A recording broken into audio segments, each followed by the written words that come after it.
Unesc realiza musical especial de Natal. Bolsonaro foi diplomado presidente da República. Terça-feira, dia de conferirmos as ofertas de empregos disponíveis na região. Engenheiro químico transforma paixão por animais em algo que vai além de um hobby. Primeira-dama de Santa Catarina realizou o último ato na região à frente da Fundação Nova Vida. E ainda, presidente do Conselho Deliberativo do Criciúma convoca edital para eleições no clube. As notícias de Criciúma e do sul de Santa Catarina você confere a partir de agora. No ar pela TV Primavera, Informe Região.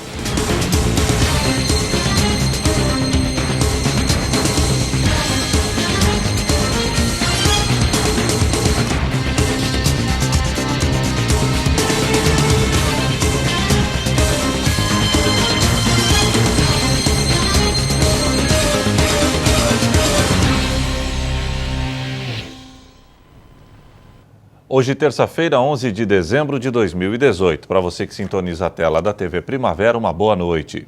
A Universidade do Extremo Sul Catarinense realizará amanhã um musical especial de Natal. A atividade faz parte da programação de fim de ano da instituição. Um grande espetáculo de Natal promete movimentar o Parque das Nações em Criciúma nesta semana. O evento, promovido pela Unesc, será realizado na quarta-feira, a partir das 8 horas da noite. Teatro, música e dança vão invadir o palco em um momento pensado especialmente para levar o encanto do Natal para toda a família. A nossa expectativa é manter 5.000 pessoas em torno do Parque das Nações. Nós temos preparado para acomodar as pessoas 1.000 cadeiras, né? Então a família, já fica o convite aqui para o dia 12, no Parque das Nações, a partir das 20 horas, mas venham um pouquinho mais cedo, né? Tragam suas cadeiras de praia, se acomodem no local, porque essa é a expectativa é grande, mais ou menos para 5.000 pessoas. Esta é a quarta edição do evento, que é promovido com o apoio da Lei Rouanet, uma parceria da Unesc e o Ministério da Cultura. Ao todo, mais de 500 pessoas estão envolvidas no espetáculo. Nós temos em torno de 30 pessoas envolvidas em questão de comissão organizadora, de staffs, da parte organizacional.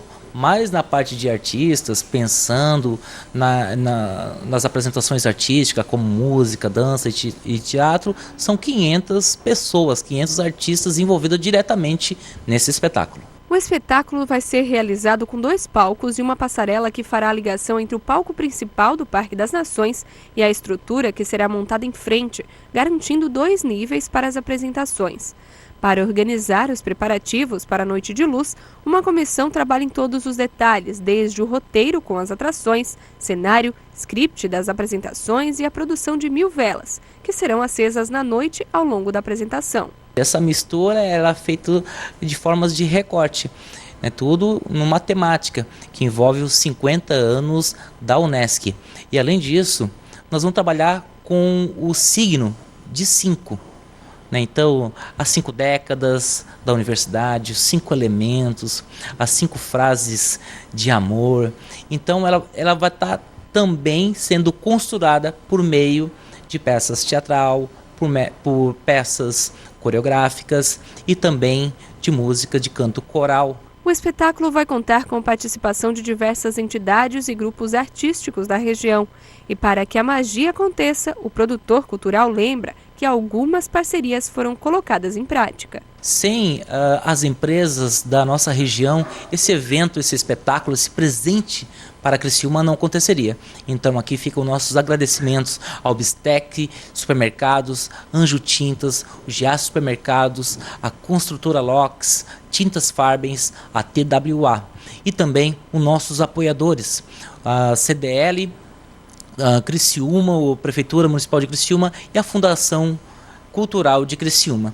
Sem esses parceiros, sem essas empresas, este espetáculo de magia de Natal não aconteceria nesta edição. Ontem, Jair Bolsonaro foi diplomado presidente do Brasil. A cerimônia aconteceu no Tribunal Superior Eleitoral em Brasília. Durante o discurso, o presidente eleito afirmou que será o presidente de todos e que governará sem fazer distinções. Jair Bolsonaro saiu pela manhã do Rio de Janeiro acompanhado por sua esposa Michele Bolsonaro e sua filha Laura e o futuro ministro da Economia, Paulo Guedes. Ele pousou na base aérea de Brasília e foi direto para a Granja do Torto, residência oficial da Presidência da República, onde passou parte do dia. Ele só saiu para seu principal compromisso da viagem, a cerimônia de diplomação no Tribunal Superior Eleitoral, onde chegou acompanhado do vice-presidente eleito Hamilton Mourão. A sessão solene no plenário do TSE para cerca de 700 convidados começou às 4h30 da tarde. Jair Bolsonaro acompanhou a execução do hino nacional junto com Mourão e as demais autoridades na mesa. Os ministros Luiz Roberto Barroso, Edson Fachin, Luiz Fux, dos presidentes do Senado, Eunício Oliveira, da Câmara dos Deputados, Rodrigo Maia, e da Procuradora-Geral Eleitoral e da República, Raquel Dodge. Acompanharam da plateia parlamentares, futuros ministros e familiares. A presidente do Tribunal Superior Eleitoral, ministra Rosa Weber, conduziu a cerimônia. Ela leu e entregou o diploma a Jair Bolsonaro e, em seguida, para Hamilton Mourão. Após ser diplomado, o presidente eleito discursou com a voz embargada e chegou a se emocionar ao falar à nação. Ele agradeceu a Deus por estar vivo, à família, aos 57 milhões de votos recebidos e pediu a confiança da população. A entrega de diploma pelo tribunal atesta que o candidato foi efetivamente eleito pelo povo e, por isso, está apto a tomar posse no cargo a partir de janeiro do ano que vem. Agora serão mais 15 dias para que partidos políticos, candidatos derrotados e o Ministério Público possam contestar o mandato na Justiça Federal. Jair Bolsonaro é capitão reformado do Exército e deputado federal desde 1991 e foi eleito o 38º presidente da República após vencer a corrida presidencial no segundo turno em outubro desse ano. Ele recebeu 57,7 milhões de votos contra 47 milhões do candidato do PT, Fernando Haddad. Para receber o diploma, os candidatos devem estar com o registro de candidaturas deferido e as contas de campanhas julgadas. O próprio TSE aprovou na semana passada as contas de Bolsonaro e Mourão. Segundo o tribunal, o rito da diplomação é realizado desde 1951, quando Getúlio Vargas voltou à presidência da República após vencer a eleição. A cerimônia foi interrompida durante a ditadura militar e voltou a ocorrer com Fernando Collor de Mello, eleito presidente pelo voto popular em 1989. A última cerimônia de diplomação no TSE ocorreu em 18 de dezembro de 2014, com a então presidente eleita Dilma Rousseff e seu vice, Michel Temer. A diplomação de Jair Bolsonaro é apenas o primeiro compromisso do presidente eleito aqui em Brasília. Segundo a assessoria do governo de transição, Bolsonaro permanecerá na capital federal até esta quarta-feira. Ele irá receber os governadores eleitos de Santa Catarina e do Rio Grande do Sul, além das bancadas do PSD, DEM, PSL, PP e PSB. As negociações com os partidos políticos iniciadas na semana passada continuam, com o intuito de tentar ampliar a base aliada do novo governo. Com o PSL, partido do presidente eleito, as conversas também giram em torno da decisão de indicar ou não um nome da legenda para disputar a presidência da Câmara dos Deputados em fevereiro do ano que vem. O deputado federal pelo PSL, Eduardo Bolsonaro, filho de Jair Bolsonaro, descarta o apoio do partido ao deputado Rodrigo Maia do DEM, que é o atual presidente da casa. Eduardo ressalta ainda que não sairá candidato ao cargo e que o PSL tem outras preferências. Entre os nomes, ele citou os deputados João Campos, do PRB, Alceu Moreira, do MDB e João Henrique Caldas, do PSL. Segundo interlocutores, o presidente eleito teria pedido em reunião que o PSL não tenha candidato próprio na Câmara em nome da governabilidade, por ser um partido com uma bancada muito nova. Neste domingo, Jair Bolsonaro anunciou o nome de Ricardo Salles como futuro ministro do Meio Ambiente. Salles é advogado e foi secretário da mesma pasta no governo de São Paulo durante a gestão do ex-governador Geraldo Alckmin, do PSDB. Ele se candidatou a deputado federal pelo Partido Novo nas eleições deste ano, mas não se elegeu. Bolsonaro usou as redes sociais para anunciar o nome do futuro ministro. Com a indicação de ontem, o presidente eleito concluiu a formação de seu governo. Serão 22 ministérios, 7 a mais do que o prometido durante a campanha. A seguir, primeira-dama de Santa Catarina realizou o último ato na região à frente da Fundação Nova Vida.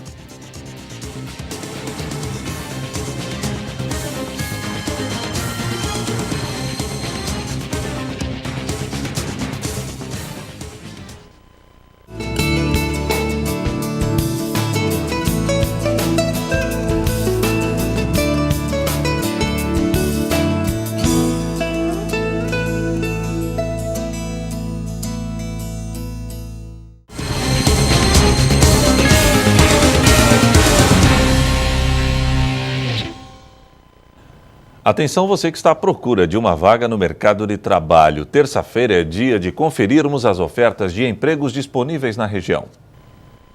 Estágio para engenharia, administração e contabilidade, mídias sociais, técnico de celular, agente de frota, desenvolvimento PHP pleno, vendedora, tecnólogo em cosmetologia e estética, biomédica e esteta, professor de inglês, comercial para escritório e vendas, vendedor de varejos eletrônicos, auxiliar de restaurante, auxiliar remunerado de clínica médica em Içara, designer de sobrancelhas, auxiliar de faturamento, técnico eletrônico, eletricista, auxiliar eletricista, gestor de unidade, auxiliar de expedição, atendente para cafeteria, chocolateria, estagiário para auxiliar financeiro, operador de caixa, fiscal de caixa, auxiliar de produção, cozinheira, técnico em enfermagem, auxiliar de higienização, estoquista,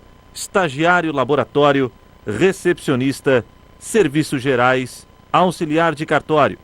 Interessados devem buscar mais informações através do portal da Associação Comercial e Industrial de Criciúma, ASIC, www.acicri.com.br, na aba Banco de Talentos. O engenheiro químico apaixonado pela natureza transformou a paixão pelos animais e por belas paisagens em algo que vai muito além de um hobby. De hora em hora, o relógio pia. Cada canto representa um horário diferente.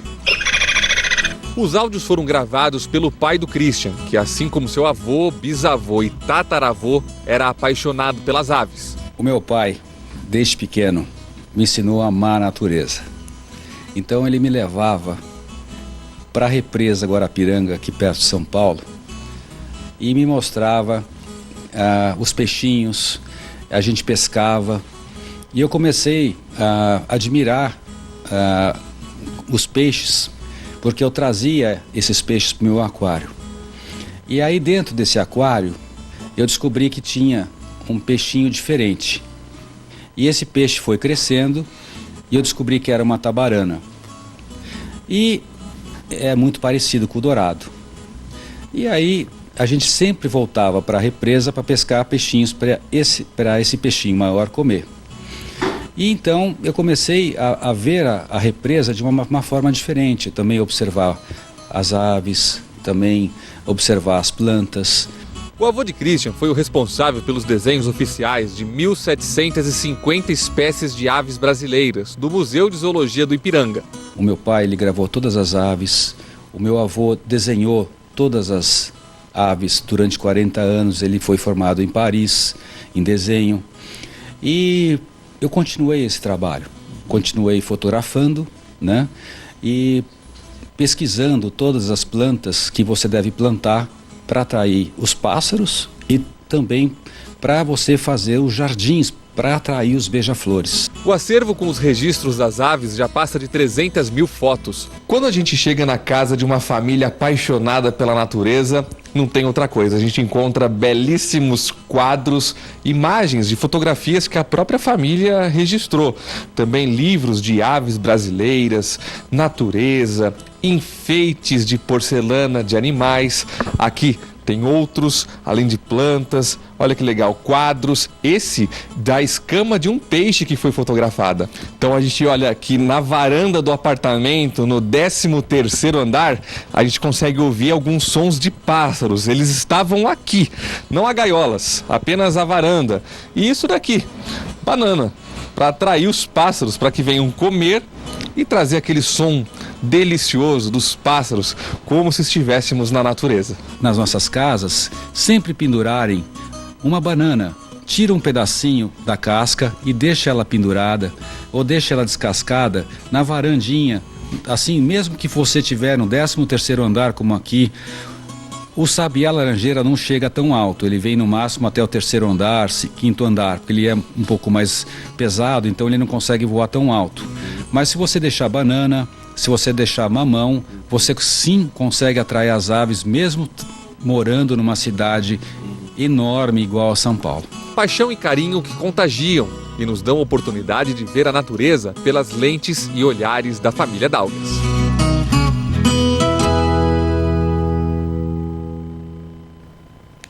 Nicole Torrete Moreira, primeira-dama de Santa Catarina, realizou hoje o último ato como presidente da Fundação Vida no sul do estado.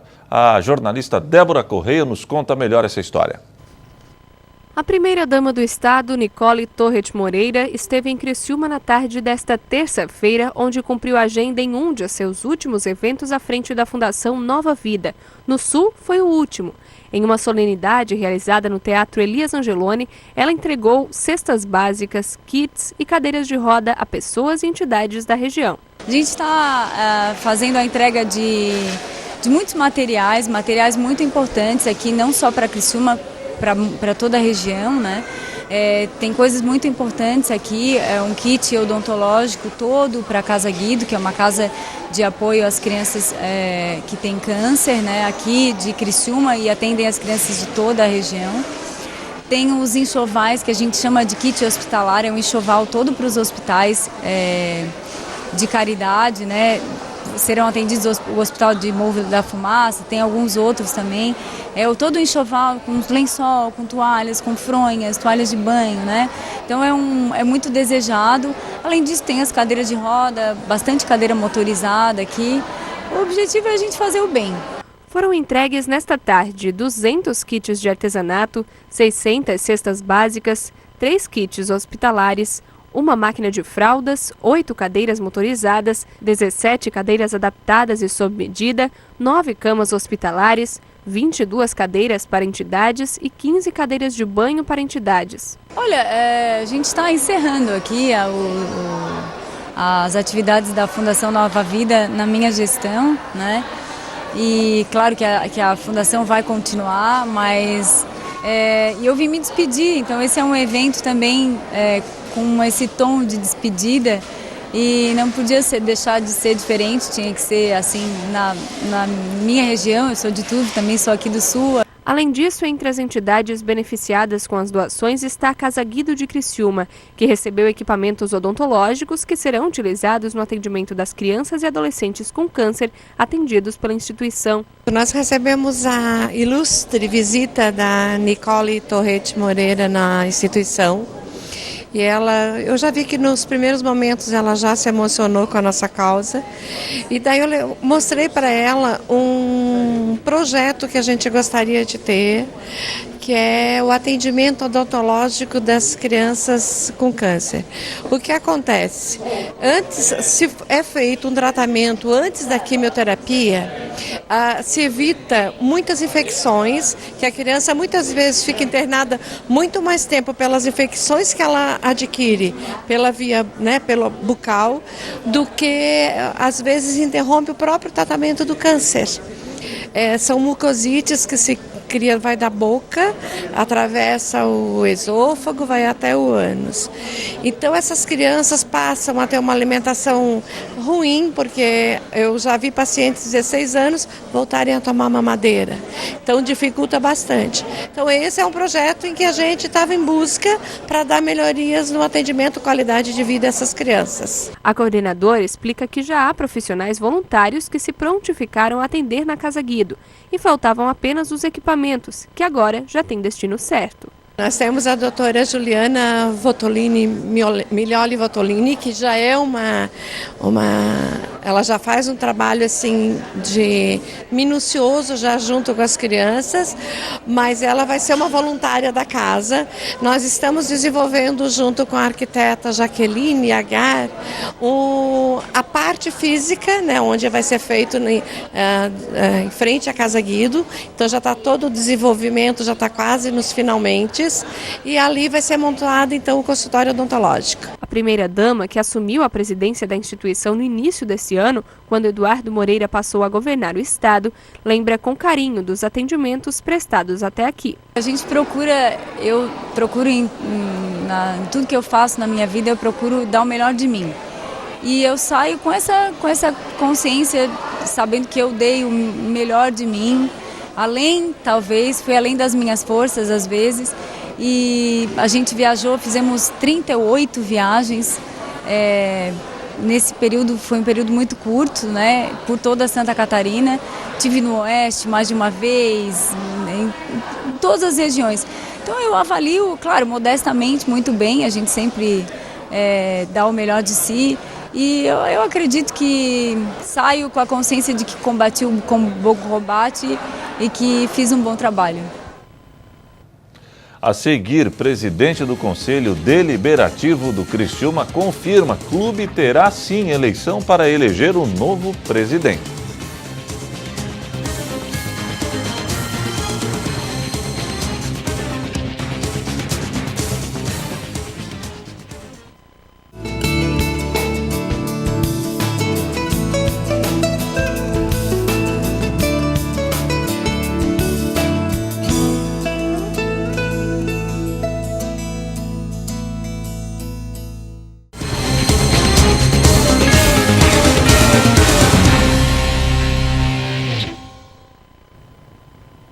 O Criciúma irá promover uma nova eleição para eleger o novo presidente do clube ou reeleger Jaime Dalfarra. Hoje, o presidente do Conselho Deliberativo do clube explicou a situação. A história é longa e começou com uma reportagem exibida pelo jornal A Tribuna no último dia 5, que apurou o fim do mandato do presidente Jaime Dalfarra no dia 8 de dezembro. Sem nenhuma Assembleia Geral marcada pelo Conselho, o Criciúma, no rigor da lei, estaria sem presidente, mesmo que Dalfarra presidisse a GA, empresa que administra o futebol carvoeiro.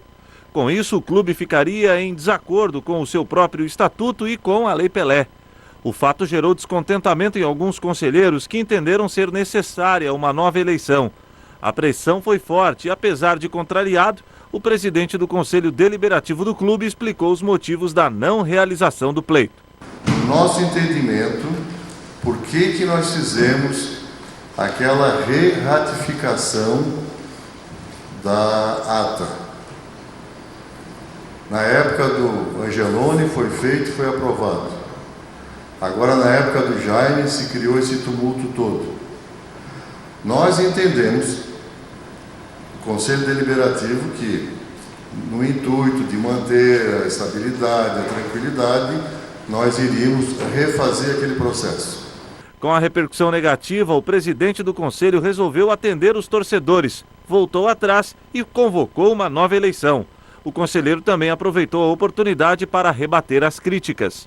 Esse foi o nosso objetivo e depois dessa reunião nossa de ontem, nós então acrescentamos o edital para que acabasse com esse tumulto que existe.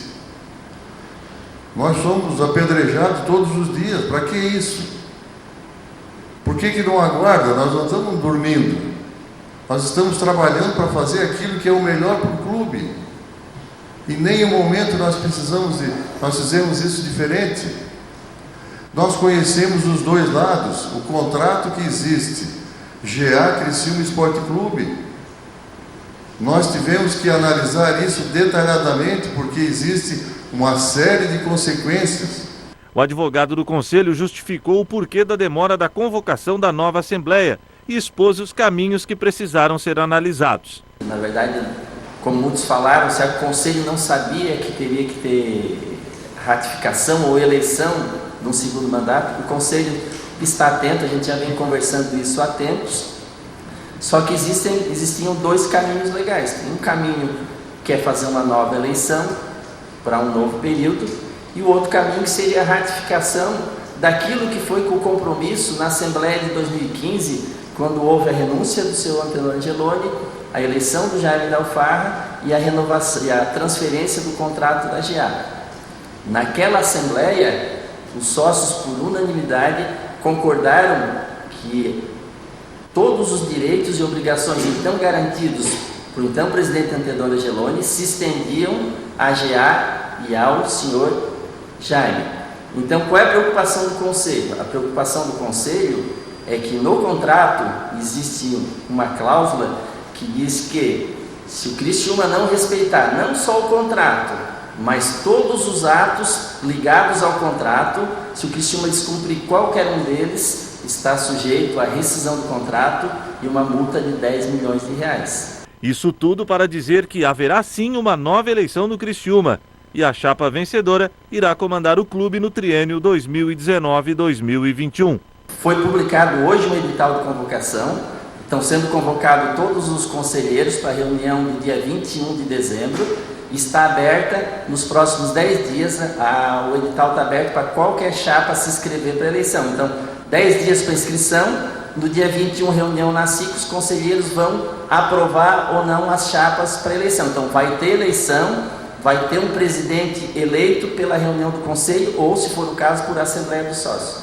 Caso o atual presidente Jaime Dalfarra encontre um adversário de peso, uma situação inusitada seria criada dentro do clube. É direito dele e de qualquer um associado que cumprir os requisitos montar uma chapa. Ele não, a gente não é uma decisão que vai caber a ele. Mas se ele não concorrer e for eleito uma outra chapa, a gente vai ter um presidente do Criciúma Esporte Clube e a GA com uma pessoa com amplos poderes para gerir o futebol. Então nós teríamos 2 mandatários aqui dentro do clube. Então é isso que a gente entende que vai criar uma situação de dificuldade de gestão.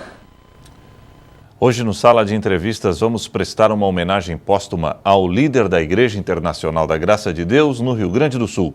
Ontem a IGD se despediu do missionário Alcides Bayer, vítima de um câncer de próstata. Hoje o Sala de Entrevistas presta homenagem póstuma a um dos maiores pregadores do Evangelho do Sul do Brasil, que ontem foi derrotado por um câncer de próstata. Em sua última passagem por Criciúma, o missionário Alcides Bayer, líder da Igreja Internacional da Graça de Deus no Rio Grande do Sul, não se furtou em falar sobre as coisas do reino aqui na TV Primavera. A nossa luta, na verdade, o que a palavra de Deus diz, a Bíblia diz que a nossa luta não é contra carne e sangue. Isso é uma luta espiritual. E nessa luta espiritual, nesse mundo espiritual, que a gente não vê, mas que está presente diante de nós todos os dias, a luz e as trevas, o bem e o mal. Nessa luta, nós temos que entender que quando nós entramos nela, nós entramos para vencer. A palavra que Deus nos dá tem o poder sobre todas essa ação das trevas que influencia as pessoas a se sujeitar a esse tipo de trabalho que não traz benefício nenhum à pessoa. O Sala de Entrevistas vai ao ar logo após o Informe Região. Você confere a programação da TV Primavera através dos canais 12 no analógico e 12.1 no digital via sistema de TV aberta. Assinantes da NET TV a cabo acompanham o Sala através do canal 13, os da GVT, canal 12. Olá amigos, sou o missionário Alcides e quero convidar você a estar comigo aqui com o nosso amigo Heber no programa Sala de Entrevistas.